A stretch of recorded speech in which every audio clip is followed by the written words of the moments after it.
A showdown over gas is underway in Europe. The EU says it will ban 90% of oil imports from Russia by the end of the year. Moscow has already cut off gas supplies to Poland, Bulgaria, Finland, and the Netherlands. And now it's adding Germany and Denmark to that list. In a new article published this morning, CBS MoneyWatch reporter Irina Ivanova looks at the impact this is having on people in the countries that are affected. And Irina's here to discuss more on this. Hello, good to see you. So, in the long term, we know that the impact will be on the Russian economy. That's the expectation when we have less Russian oil being purchased. But also, we have less Russian oil in the marketplace. So does that mean in the short term, we're all going to be paying more?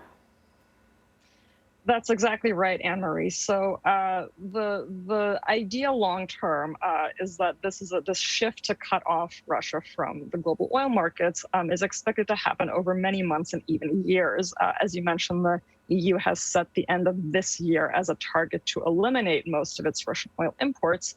And analysts believe that this is not a case of the EU going off Russian oil for now. It's really about EU going off Russian oil for good. The expectation is that even if and when there is a ceasefire, EU nations will not be eager to immediately restart their imports. And so Russia will have to find other buyers for its oil to fill that gap. There's questions about whether they can do that.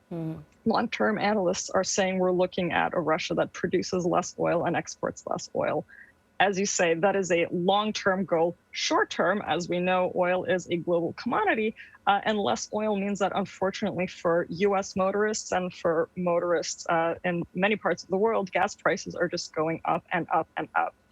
In the U.S., analysts are predicting the national average could hit $5 a gallon by the middle of this month, potentially even rising to $6 a gallon or higher by the end of the summer. A lot of that, of course, does depend on how much driving people do over the traditional summer driving season. And so you kind of touched on this already, but, you know, we don't import a lot of Russian oil, but you say, listen, we're still going to feel it. Obviously, we're feeling it in terms of paying for gas at the pump. But how else are Americans going to feel the pain? It really is primarily about that price of gas and what economists are saying. You know, the capacity, the amount of gas that we've refined over the past 2 years has actually dropped a great deal in the U.S. Supplies are very, very tight.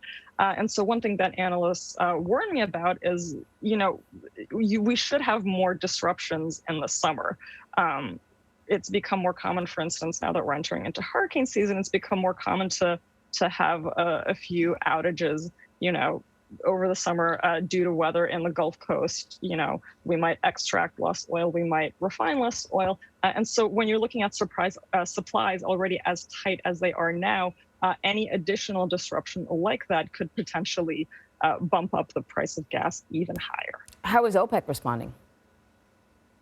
OPEC is set to meet tomorrow to talk about production quotas. And now for months, OPEC has resisted calls to sharply increase how much oil it pumps. It's only been gradually increasing oil output despite pleas to stabilize the oil markets.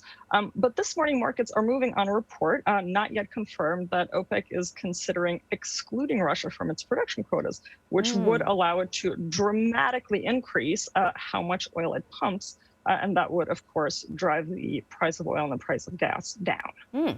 Irina, thank you very much. Thanks for having me.